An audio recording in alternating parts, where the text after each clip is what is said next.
This is VOA News. Via remote, I'm Marissa Melton. The Washington Post and 16 other media organizations are reporting that military-grade spyware licensed to governments by the Israeli firm NSO Group and may have been used in the hacks of 37 smartphones used by journalists, human rights activists, business executives, and two women close to the murdered Saudi journalist Jamal Khashoggi. The phones were on a list of more than 50,000 phone numbers in countries known to engage in surveillance of their citizens. The findings suggest that the NSO Group has allowed spyware meant to be used on criminals and terror suspects to be used to hack into the cell phone accounts of journalists, activists, and politicians in nations such as Mexico, Saudi Arabia, and Hungary. A Paris-based journalism nonprofit group and Amnesty International shared the list with the media organizations, who then did further research. NSO has called the findings exaggerated and baseless. It says it has no insight into how its clients use its spyware for intelligence activities.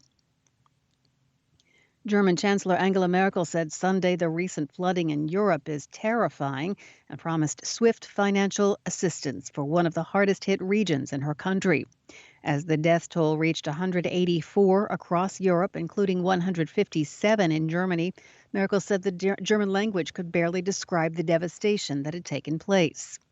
As rescue workers continue their search for missing people, a district in Bavaria in southern Germany was hit by flash flooding that killed at least one person. In the worst-hit Ahrweiler district, south of Cologne, about 110 people have been killed, with more bodies expected to be found there as floodwaters recede, according to police. You can find more on this and all the stories we're covering at our website, voanews.com. This is VOA News. The death toll in a landslide that hit the Japanese resort town of Atami on July 3rd has risen to 15. Hundreds of rescuers are continuing the search for 14 missing residents. Dozens of homes were swept away when a landslide descended on the resort town in several violent waves on July 3rd. It came after days of intense downpours in and around Atami, which lies about 90 kilometers southwest of Tokyo.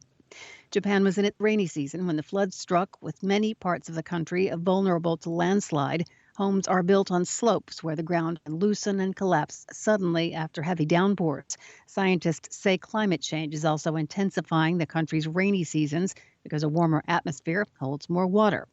Rescue and recovery efforts involving about 1,300 police officers, firefighters, soldiers, and Coast Guard members are continuing. Afghanistan said Sunday it has asked all of its diplomats in Pakistan to return to Kabul until Islamabad addresses all security risks to them and brings to justice those behind last week's abduction of the Afghan ambassador's daughter. The announcement came a day after the Afghan government said the daughter of the Afghan envoy, who was briefly taken hostage for several hours and, quote, severely tortured by unknown assailants in the Pakistani capital on Friday afternoon before being set free.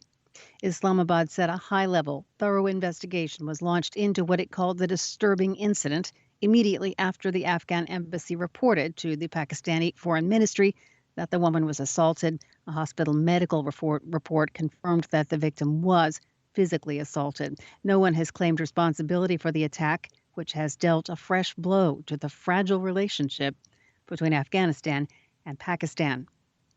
Protesters against coronavirus measures and vaccines attacked a Cypriot television station and torched cars outside the building in Nicosia on Sunday evening. Police confirmed the incident at Sigma TV and said around 2,500 protesters went to the network after a larger protest outside the presidential palace. They were protesting what they called forced vaccinations against COVID-19.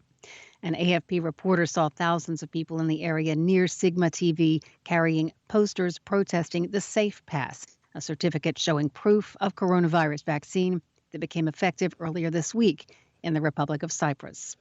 Sigma is seen as having a hardline stance against anti-vaccination activists. It's been targeted in several previous protests against anti-COVID measures. Cyprus has recorded over 90,000 cases of coronavirus, 384 deaths. Via remote, I'm Marissa Melton, VOA News.